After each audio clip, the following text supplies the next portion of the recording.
Today is Tuesday, August 2nd, and we're taking things one day at a time here on the Outside the Oval podcast, the newest running experience on the internet. And on today's show, we're kicking it off, the first segment of the day, with one of my closest friends, Luke Malone. Luke runs for the University of Illinois Chicago, and he was my training partner at Jonathan Alder in Ohio while I was in high school. Luke, thanks for joining me today. Yeah, thanks for having me on, Gavin. This is a true pleasure. Yeah, really excited to have you on. And like I said to Michael, when I started this podcast, I always had this vision, bringing my friends on the podcast, making them a big part of it. And your guys' not only just support has been great, but just being a part of the entire journey. It's really great having you along, and I'm glad we could finally get you on here. Today, obviously, we're going to talk a little bit about the NCAA, but first, let's talk a little bit about your summer. We've been doing a pretty good job of communicating this, especially this summer, about each other's summer training. But as a whole, how has your summer training gone so far? Yeah, so at the beginning of this summer, I went through a coaching change, which was definitely pretty bittersweet for me. So all the coaches that I came into college with are now gone. But I'm feeling really just excited for what's ahead and with my new coaches. So I finally just got the opportunity this summer to just build a strong base, which I'm really excited about. So just building up mileage, not worrying too much about workouts.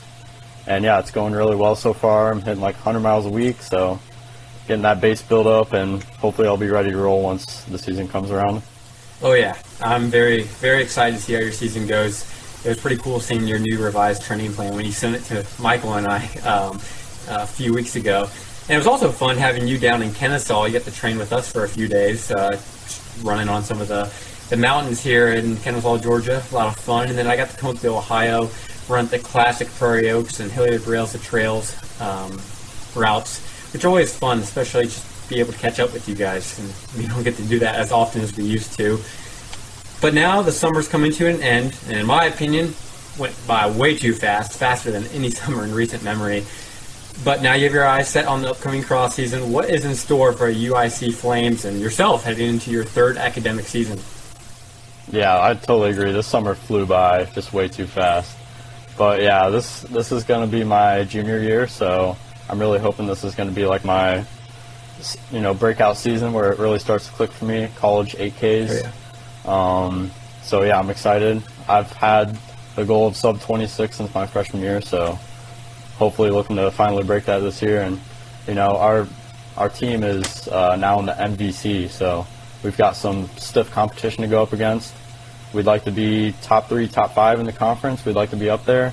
I think top 5 is probably a little bit more realistic. So, but yeah, I mean, we've got a strong squad coming back this year. We only lost Carlos and then Nathan, 5th year, but we're returning everybody else. We've got some really strong seniors on the team now, and a couple stud freshmen as well. So, yeah, I think more than anything, I just want to compete better this year, and just focus on putting myself in the race and just battling it out towards the end.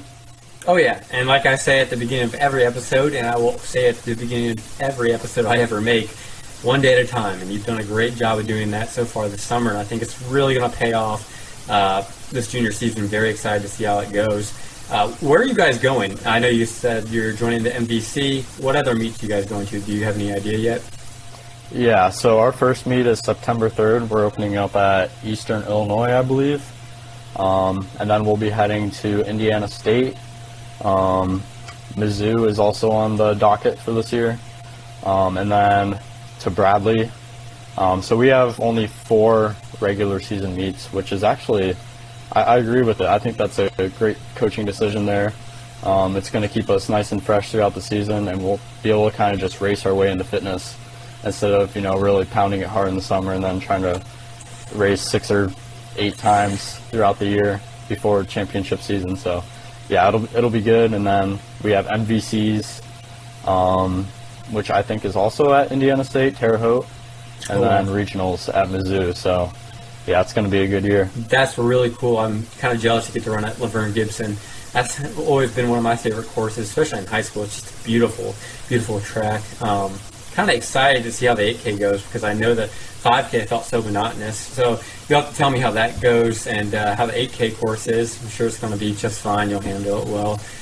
But it's kind of disappointing I don't get to see you at the races this year, because we got to see each other at Joe Pine and Notre Dame last year. But I'm sure we'll catch each other maybe during track season. That would be great. We'll just see each other at nationals, right? Absolutely, that's the goal always. Yeah. But shifting gears, Luke's season's looking so promising, so excited for him. But we're looking forward in the season. In recent memory, in the entire NCAA, it's really been dominated by a lot of peg guys. You got the Connor Manses, the Morgan McDonalds, even the Justin Knights, if you want to go that far back. You kind of know who was going to win the championship probably the last 8 years, who going into the year who the favorite was. And they left no doubt as to who the best runner in the NCAA was. However, this year, I think more so than we've had in the years past, there's a lot more uncertainty when it comes to who's the favorite. I feel like we have a sense of who the favorites are, but we're not sure who the clear-cut number one contender is. So I'll ask you this. Who do you think are the top contenders in the NCAA this season? Who are you taking to come out on top in Stillwater? Yeah, I mean, it's just a lot of talent up top. There's not really one clear-cut winner. I mean, you got Charles Hicks, Dylan Jacobs. They're probably the top two up there. I mean, next to Cole Sprout, Bosley, Alex Mayer, my one guy. He's going to take my fantasy team to the championship. Just Nico Young, all those guys. So if I had to pick one guy, I feel like Dylan Jacobs would probably be the safe pick there. If I had to pick a sleeper, I'm going to go with my guy, Alex Mayer, OK State. So, yeah. Yep, those are my picks. Yeah, Alex Mayer, I really wanted him this year in the draft. And we'll talk about this not only later in this episode, but in probably 2 episodes when the draft is finally finalized. Definitely going to have a few of the guys hop on, kind of analyze the draft. But Dylan Jacobs, who you mentioned, is kind of the safest pick, I feel like, for most people, fell to number 4. So that was pretty interesting. And then we have Nico Young, Charles Hicks, Cole Sprout, Drew Bosley, and Alex Mayer, the other 5 you mentioned. Those are probably the 6 who everyone is like, okay, these are the guys who could really compete for a championship. And if you want me to get dicey, I'm going to take Cole Sprout to come out on top this fall in Stillwater. I think if anyone has the highest ceiling, it's him. I love what he's been doing. He's putting on a lot of muscle. You can tell when he runs that 10K just how much stronger he is over these past 2 years. But I wouldn't be surprised to see someone like Charles Hicks, Dylan Jacobs, or Mayer, even Young, take home the gold this year. It's really going to be interesting. I think we're going to have a really good race. And hopefully, my goal this year is to find out who the winner is about two minutes later. But I like the great goal. Yeah, it's kind of like the individual battle. There's a lot of intrigue with the team battle. Northern Arizona, they return a dynamic duo, and probably the best dynamic duo of Nico Young and Drew Bosley. But Stanford, they have that 3-headed monster of Charles Hicks, Cole Sprout, and Kai Robinson. And real quick, I want to say something that I've been wanting to say for a while. The top 4 of Stanford is probably as good as we've seen since NAU and with Tyler Day and Matthew Baxter. I feel like Thomas Boyden is not getting the respect he deserves, and that he's very much a contender to finish in the top 30 in Stillwater. But personally, you got the top 2. I'm taking Oklahoma State. It's a home race, and they did really well. They kind of broke out at their home national championship meet in 2021, I guess. Like we mentioned, Alex Mayer, he's got to be the clear-cut number 1 on that team. But that's arguable as well. He runner-up in the outdoor 10K, but behind him, and like I mentioned, arguably in front of him, and I think that speaks to how talented and deep this Oklahoma State roster is, you have Isaiah Rodriguez, who finished 4th at the NCAA Championship like 3 years ago. Shea Foster and Victor Shitsama return as well, and they finished 27th and 29th respectively last year at the National Championships. And not only that, to round out the top 5, you have Rory Leonard. He enters just a 2nd cross-country season after a top 80 finish last year. This team really has everything you need to win in November and has more depth than any team in the NCAA, and I really don't think that's arguable. This might sound like a hot take, and that's probably the one before that sounded like a hot take, but it's really not. This team finished 3rd last year, and they're simply being overshadowed by the ghost of Mike Smith in Flagstaff and the 3-headed monster in Stanford, California. But before I hand off the baton to Luke and let him speak about what he thinks is going to happen, I want to expand on Oklahoma State a little bit. Looking down their team, I love Ryan Shafi this year. He's putting together a really quiet but stellar career in Stillwater so far. He's really flown under the radar, especially on the cross country course. I've seen Ushapi run on the cross course before, raced against him a few times in Texas. If he's truly as fast as he has shown he can be on the track, he's a threat to finish inside the top 50 and personally maybe the top 30 at the national meet this year. I really think this Oklahoma State team could put 5 to 6 runners inside the top 30 or 40. So it might be bold, but I'm taking the Cowboys to win it all in the fall. I'm all in on the Pokes. Luke, what do you think about that? Yeah, I think that's a great pick. It's kind of hard to argue with that. I feel like they're returning almost everybody from their team chemistry that I kind of witnessed at regionals. Carlos, my old teammate, was kind of up with that top pack, and he said just all those guys were, I think they probably had 5 or 6 of them in that top pack, and they were all just talking to each other the whole time, just like encouraging each other. They were straight chilling pretty much that whole regional race. And that's so great to have. That's something you and I got to have during track season, racing some of our favorite people to race during the 3,200 meter battles. Yeah, we love to talk to each other, just like, let's go, let's go. I remember at, our state meet sophomore year, you're like, all right, man, you just got to soak this all in. I was like, yeah, this is pretty awesome going through the home stands. But yeah, I think Oklahoma State is probably going to be my pick as well. I mean, NAU is always going to be up there. And then I don't know if you touched on Harvard at all, or maybe we'll get to that, but Harvard's going to have a solid squad as well, and they might be a bit of a sleeper, speaking of this three-headed monster. And then another team to look out for might be Portland. That's a good one. I don't know really who's returning, but they got Zach Kirk. He's always been a strong one for them, so we'll have to see that. Yeah, Zach's one of our boys. We really like rooting him on, one of those Ohioans that just it's really fun to just cheer him on. It's awesome seeing how he went from that high school career, bumping up to EKU, and then really ascending into borderline star status at Portland. Portland was a great pick. I didn't really consider them, but they're definitely a top 10 threat this year and really a team that could sneak into the top 5. So yeah, like you mentioned with Harvard, we are going to kind of hit on the guys, the teams behind the 3 kind of stout teams in our opinions. NAU, Stanford, Oklahoma State, like I mentioned, and you mentioned, the log jam in the top 3. Aside from them, what other teams do you think could play spoiler and leapfrog the 3 favorites? Is it Harvard and Portland for you? I have to go with Harvard and Portland, especially Harvard with their strong couple guys up front. Portland, I haven't really looked at their roster this year, but I agree that they could be sneaking into that top 5, top 10 position. Absolutely. So I think Harvard's a team to watch out for. Yeah, Harvard's one I had written down. I like Harvard this season, and I don't think enough people are talking about the Crimson's own 3-headed monster.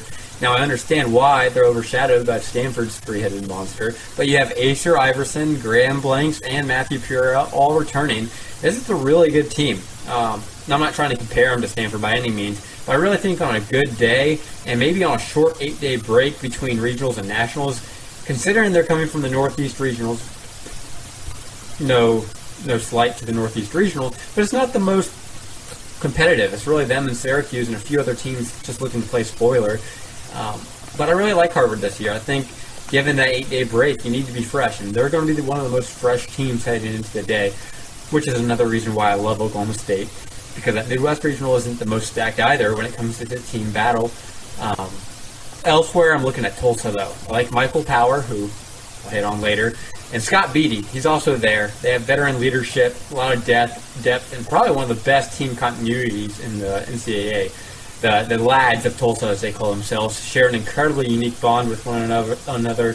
They're young, they're hungry, and they're ready to take that next step to stardom and draw that media attention they feel like they deserve. They're racing with a chip on their shoulder and very little pressure, which I really like, and I think the mix of youth and veteran leadership on this team, they can really mix it up with the top 3 at Stillwater, and I would not be surprised to see them knock off Northern Arizona and Stillwater. Some other teams I wrote real quickly. Wake Forest, they have Zach Fascioni and Aaron Las Ferreras. Really like that duo. I think they're the favorite in the ACC this year. I mentioned Texas earlier in a podcast. A lot of youth, a lot of depth. They lose one of their top runners, but Half 2 Night is probably the most slept on runners in NCAA. Hate telling Luke this because we're in the middle of our fantasy cross-country draft. But Half-Two Night has got to be one of my favorite runners in the NCAA. Hoping to nab him if Luke doesn't steal my idea here. And then lastly, North Carolina. Parker Wolf, he showed signs of stardom as a freshman, and we remember that killer signing class last year. So it's time to really see if Coach Milton can turn this recruiting into championships. So it's really exciting to see. But we've mentioned fantasy cross-country already multiple times this video. So you, like Michael, are in the fantasy cross-country league and one of the last 3 founding members that left. You're at the Waffle House. I mean, your dad drove us there after our Central District fantasy matchup that we kind of invented the league at. You're very familiar with this league, and we have 3 rounds in the books. And it would probably be 4 if our friend Jack had not held up the draft, held it hostage, just about, not picking anyone for the past 18 hours. But so far, your squad consists of Alex Mayer, your guy, Acer Iverson from Harvard, another team you like, so I'm starting to pick up a trend here, and then Vincent Mare, another fellow Ohioan from Arizona State. So with 3 rounds in the books, how confident are you in your top 3? And were there any other guys that you were hoping kind of fell to your lap? Yeah, I'm feeling really confident in my top 3 right now. I think Mayer was a pretty obvious choice. I wasn't going to let him get to the second round after his showing, especially in that 10K. Iverson, I thought he just ran really strong at NCAAs this past spring with the 5K, 10K double. I think that just kind of shows that Harvard strength right there. So I was excited to nab him in the second round. Then I got Vinny in the third round, which I was happy about. He had a really strong track season. I feel like he was running in the 13s like it was nothing. And I expect him to be picking up some wins for me this season. Brand new coach, very promising for sure. Kind of excited to see how Vincent Mare adjusts to that new coaching. Does it translate on the cross-country course? But with that being said, I know Mare is a legit threat, considering what he did in Ohio, what he did on the track this season. I think you got a solid squad, and I think it's your best top 3 we've seen in a very long time. And so kind of looking elsewhere, excluding yourself, what team do you think, if you can remember off the top of your head, has the best lineup so far in the draft? Really only 3 rounds in, so it's kind of hard to tell. But there's definitely some interesting top 3s. Yeah, I feel like, I don't know if I can say Sam's team name, but I feel like he's got a pretty strong team with, I think he had Kip Sang and 2 other studs as well. Yeah, he took just Charles like big Hickson names first, so that's pretty intriguing. I think in the third, he took another name. He tried to take Colin Solomon. I won't ruin where he went. Yeah. It's kind of a big deal, but Colin Solomon was already off the board in the 3rd round. But yeah, Sam has a good team. Our friend Coey has another solid team. He's kind of going textbook. He's got Nico, he has Athanas Kyoko. So did he go pro? We're not really sure. We think he did. Coey could have struck out there. But number 2, he went Christian Allen, and 3, he went someone else really safe. Graham Blanks from Harvard. So he really got a pretty good loot in the 2nd and 3rd switch. Myself, I like my team, obviously. I would hope I would. I got Drew Brosley in the 1st. Oh, man, who did I get in the 2nd? But 3rd, I picked Michael Power from Tulsa. Came back around in the 2nd. I nabbed back to Sony from Wake Forest. So I'm pretty excited about that. And then Michael always has a solid top 3. And then I think the best has got to be Henry. Henry nabbed Casey Cleaner in the 1st. And came back around and got Half-Two Stranodos. If I pronounced that or butchered that, I'm sorry. But from Villanova, I kind of helped him through that one. But he's going to be a threat, and I'm excited to see who he takes in the 3rd round. But you're picking ahead of me, so I can ask this question. Anyone you're looking at in the 4th round yet? Yeah, let me pull up my list really quick. So, I mean, I've got a whole list right now. I mean, Zach Kirk, Portland, I really want that guy. I mean, I mentioned Portland as a favorite. Yeah, we really get into... I think that'll be my guy to get. We get into this way too much every year. We create cheat sheets. I mean, I have my paper sitting right in front of my desk. I mean, I had an envelope right here with another names for the first 2 rounds. Really excited for the rest of this draft, especially since there's so much people being drafted, so much depth. Fantasy cross country is so fun, and I think it gets more fun every year. The more people we add, the more more we get to know each other. It just becomes more interactive. And lastly, won't hold you too long.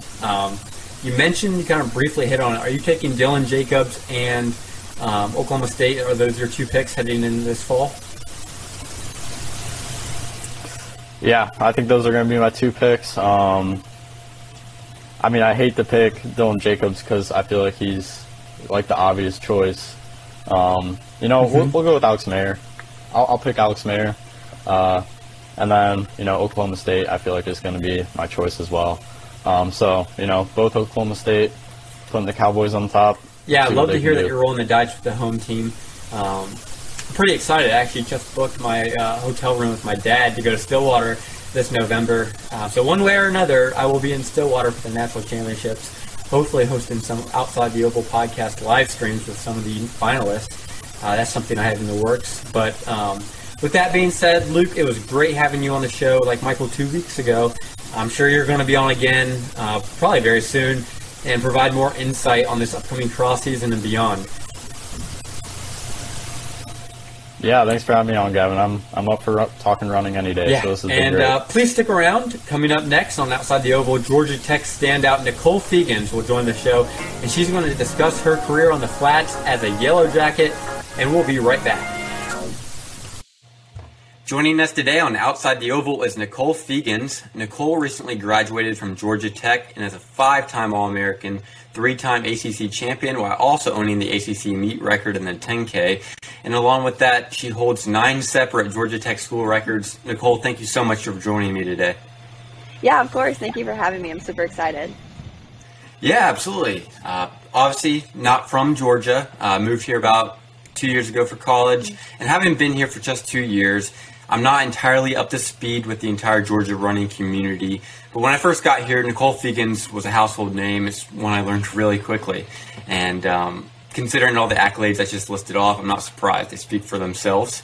You had an incredible career on the flats of Georgia Tech, and it would seem like you've positioned yourself nicely to go pro. So real quickly, could you speak on that? Maybe do you have any interest in going pro, or have you heard from any teams? Yeah, so I've heard from a couple different coaches and a few different managements. I'm kind of in the in-between right now of figuring out what I want to do. The opportunity is definitely there, but, with talking to people who have gone pro or who also had the opportunity, it's a lot different than college. It's not always as glamorous, and, it's a lot more passion than it is just something you get to do. And fortunately, my college career, I just loved every bit of it. But going into that next step is definitely something. It's like, do I love this with everything and wanting to make this my whole life? So I'm definitely considering it, but wanting to do some inner, examination of do I want this to be my entire life? So yeah, I don't have any exact answers on that yet, but definitely something I'm interested in. So. Yeah, going pro is a big deal, and the fact that you're even able to get there is a testament to the hard work you've put in over the past 5 years, and very exciting to be able to be given that opportunity. So it's going to be exciting, at least from a Georgian's perspective, seeing what you end up doing, and good luck with that. But if I were to take a step back in the journey of Nicole Fegans, you're a pretty talented runner coming out of high school.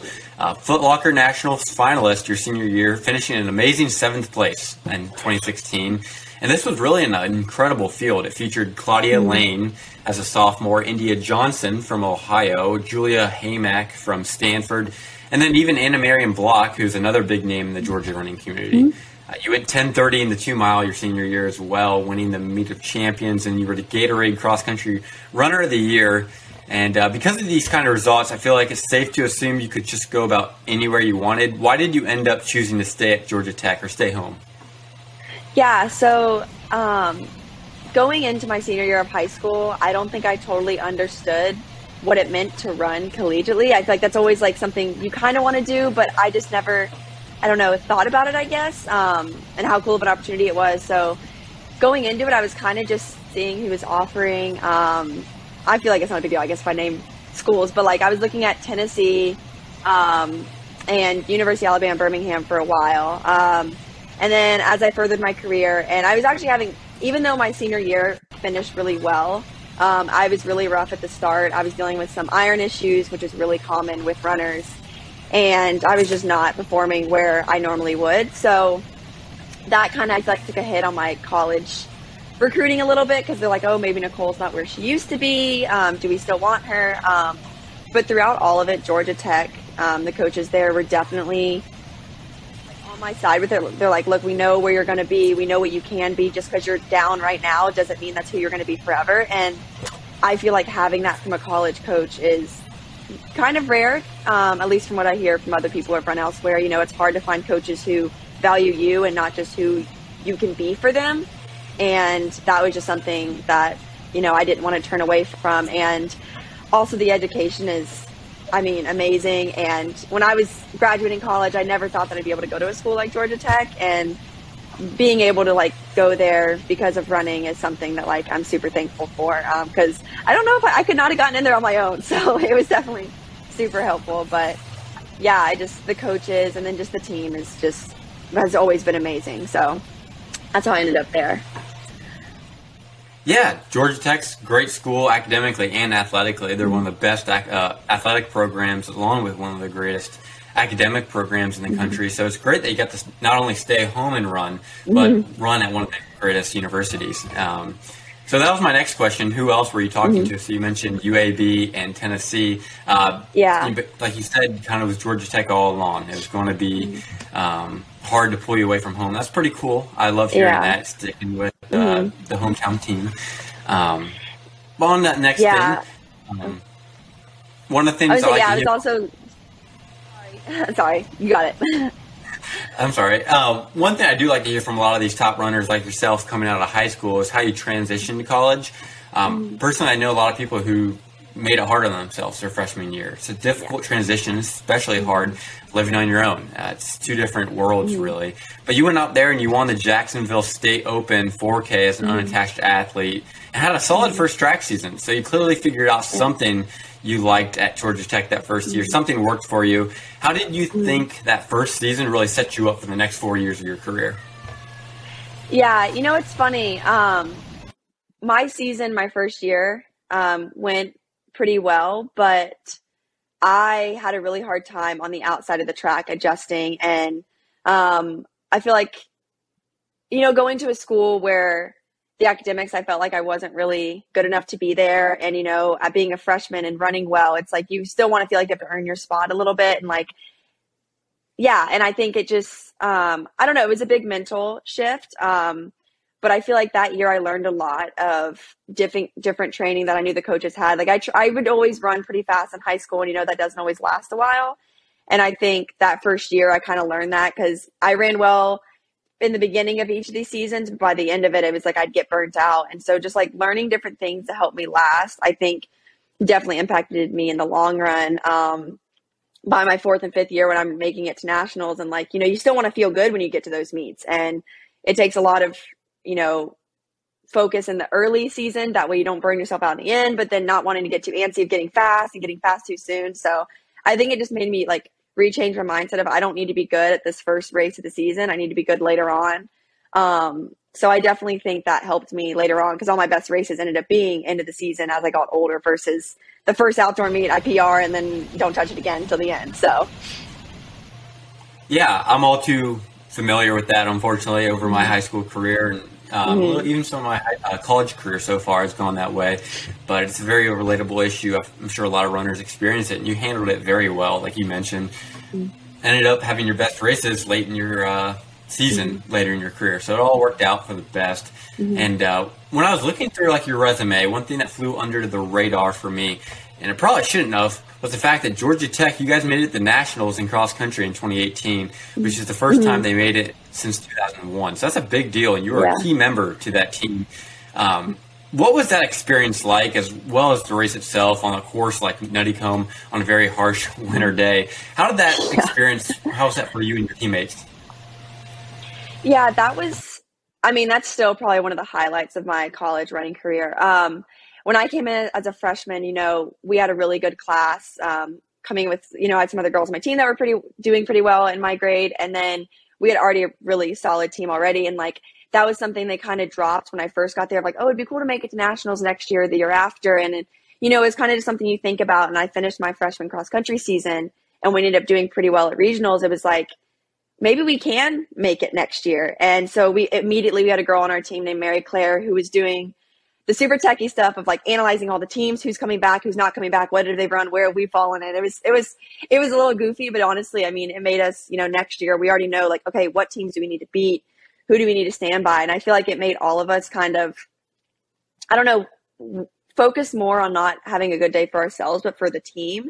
And I feel like, I mean, obviously that's the mindset with cross country, but actually getting to live that out can be challenging because you're like, oh, well, I'm having a bad day. Like, forget about this. Like, I'm just going to jog. And it's like, no, knowing that like we were so close made all of us push even harder, throughout the season. And, yeah, it definitely gave us a new goal to reach, bigger than just like, oh, let's just do well at this race here and there. And it was an amazing experience. I will say the course was probably one of my least favorites ever, just because it had snowed the night before, of course, and was like below freezing when we started.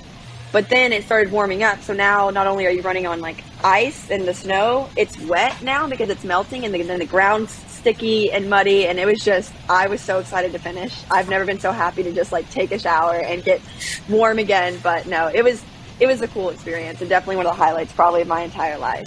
So.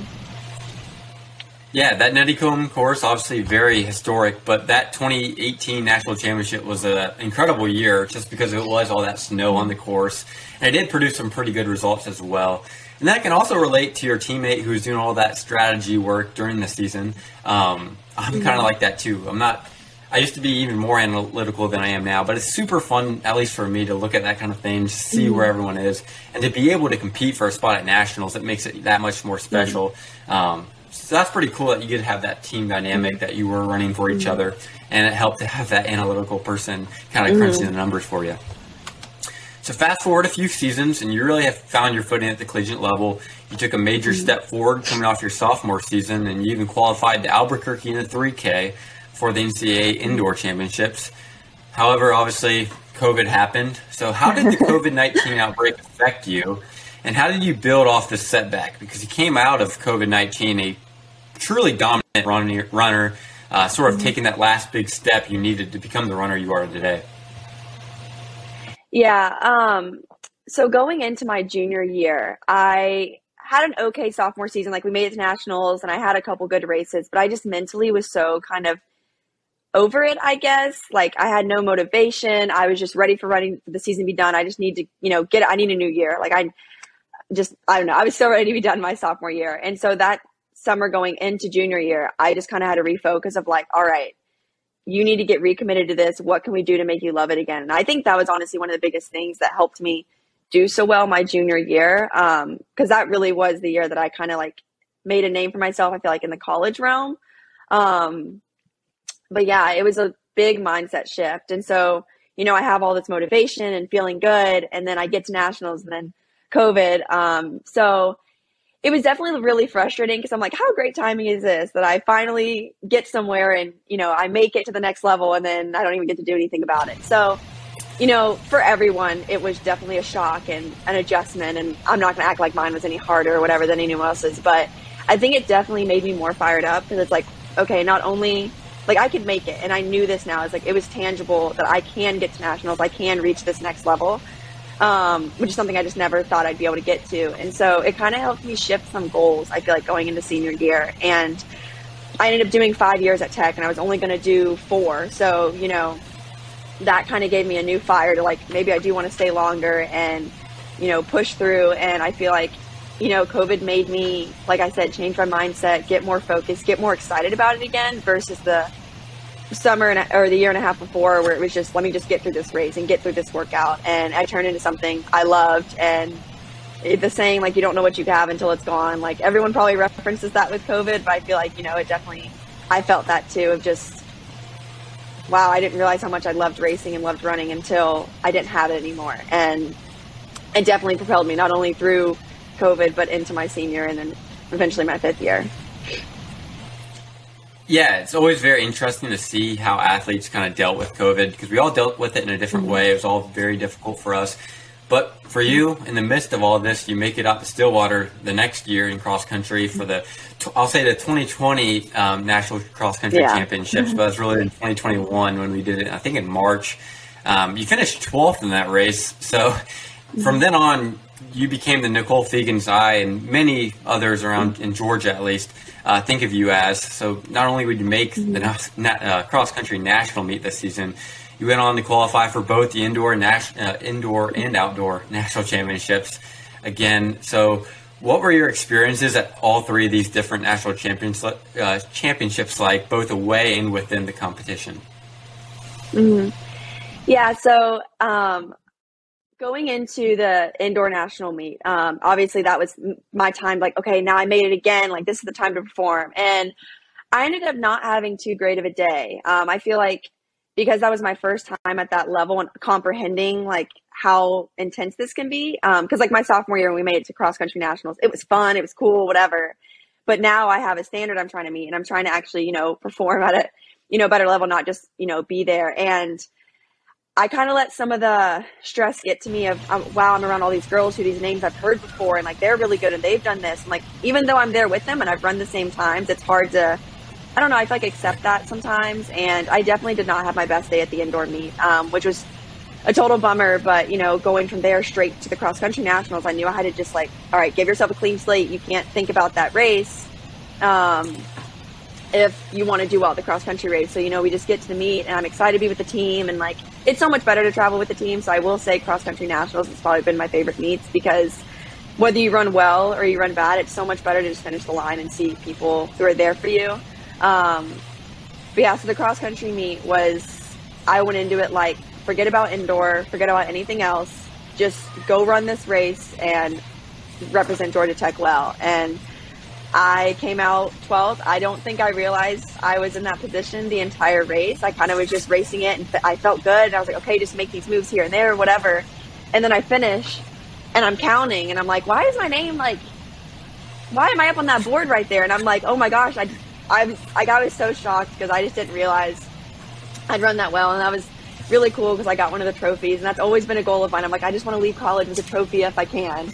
And so that was definitely, I think, one of my favorite running moments easily. And then going into outdoor that year, that was really cool because, again, it's one of those, you hear about Hayward Field and all of that, and to actually be there was insane. I remember walking out onto the track to start the race, and I'm just like standing there like in awe, just smiling and looking at everyone like, oh, this is so cool, hi. Just like, this is such like a, I can't think of the word, but it just didn't feel like it was real. Surreal, that's the word I'm looking for. But yeah, I think, each one still, it's an adjustment of the stress of the level, like of how high of a level you are at. And so I think it definitely, out of all my races at nationals, I think I always struggled probably with the track races, because you just know all the names of people, and it's hard to like get your head kind of out of this gutter of, oh, well, they're all better than me, so I don't really deserve to be here, even though I'm here anyway. So, but yeah, sorry, that was a whole ramble, but yeah, no, it's definitely cool highlights of my life. Yeah, that's awesome. Having that experience at the national meet is something only a few runners get to ever do, and many dream about. Very cool to hear. I definitely resonate with the fact what you said about cross country. Being able to travel with the team just makes it all better. Going to track meet alone just isn't as fun. I mean, being able to share with some of your best is so special. And then, like you mentioned, being able to compete, and obviously the Nuttycombe race that you did with your team wasn't as perfect as coming in 12th. It's still a team atmosphere despite not having the team there. Coming in 12th had to be a great day. Pretty cool story. So you mentioned that was one of your favorite moments, but finishing such an accomplished career, are there any other moments you look back on often and more than others, and perhaps a favorite race, favorite running memory other than that 12th place finish? Yeah, I will say probably one of my favorite racing memories is the 3K, my first ACC win, which was my junior year. And I say it's that one because that was the moment that I really felt like I was coming into myself as a runner. That season had been really good for me, and I was PRing like crazy. And when I'm in that race, and when I was in the 3K race, I'm in the middle of it, and I kind of had a moment to decide, do I want to go for this or not? And I think that was one of the first times in my college career where I was like, let's just go for it and see what we can do. And to come out of it as an ACC champion was just so awesome. And I remember there's a video, if you rewatch the race or whatever, like you can see me coming around the final turn, and my teammates are just there in the corner screaming and yelling. And like that moment for me is like, just, I don't know, it always makes me kind of want to tear up of just like, they were so supportive and just screaming for me. And it was like, I finally did it. And a goal that I never even thought about it. Cause I'm like, oh, that's way out of my league. I'd never get there. And then to do it that day was just awesome. And then to make it to the indoor nationals, I never thought would happen either, was just, awesome. And I still get, excited about it, thinking about it. But I think that's definitely probably one of the highlights of my entire college career and even running career as a whole. Yeah, that's awesome. Having the team right there cheering you on to your first ACC championship sounds awesome. I hope I can have my own moment like that someday. It's team atmosphere, like we've already mentioned, just is so special in running. It's something I'm sure people that don't run, it's hard to, I think, truly explain how special that team bond is with others. So lastly, now that your time as a Yellow Jacket has come to an end, you obviously already kind of hit on the potential to go pro, inside scoop almost. Do you have any goals in terms of your running career? I mean, it doesn't have to be professionally. Maybe it's just like a dream race or a goal you have in running just recreationally now. Any races you want to do or any goals coming up, what would those be? Yeah, I think a goal that's not really any sort of like quantitative sort of thing, but I just want to enjoy running again and enjoy it for myself. I feel like at the end of my 5th year, I don't know, I was just getting, I think, not necessarily burnt out, but I was kind of getting a little ready to just be done and move on to this next stage of life. Because, it's really easy to always look ahead, like, oh, well, then when I'm not running in college, I can go on vacation. I don't have to run on vacation. I don't have to do workouts, summer workouts, whatever. And I think I kind of started looking ahead too much and looking forward to be done versus enjoying where I was at. And so it kind of made the running part be something that I'm like, I'm ready to just get over with, which did end up, I feel like, not helping me when I, at my race, my last nationals race, which is a bummer, but, we're getting past it. But I'm just kind of at a point where I want to be able to enjoy it for myself again. So I'm running when I want. I'm running with friends. So that way I'm like just talking the whole time and not realizing like, oh, I may be a little out of shape because I've only ran twice in 3 weeks or something. But just trying to find my level of comfort when it comes to running and just with exercise as a whole. So I've been doing like yoga classes and spin classes and just trying to find the Nicole outside of running. And what do I enjoy with running? Do I enjoy the racing? And if that's the case, then heck yeah, I want to start signing up for road races and win some prize money if I can. But if that means doing easy runs with my friends and my sister, then so be it. But just kind of trying to find that happiness and sport again is what my goals right now. And then wherever that goes, maybe it takes me to racing again, and then we'll see. But yeah, that's awesome. That's what running is all about, finding your passions, even if that's inside the sport or outside the sport, and being able to rekindle that is so important. But the most important thing is just enjoying life, because we only get one. And you seem to have done a great job of that. I'm glad that you have found peace cycling and walking and running with your friends, because that's what it's all about. And that's something I'm looking forward to outside the sport when I grow up. But of course, I'm still trying to stay laser focused at the same time on my goals ahead. So I understand the dilemma you're going through. But Nicole, it's been great having you on the show. I look forward to everything that is on your horizon. Thank you so much. Yeah, and thank you all for listening, and I will catch you all next time on Outside the Oval.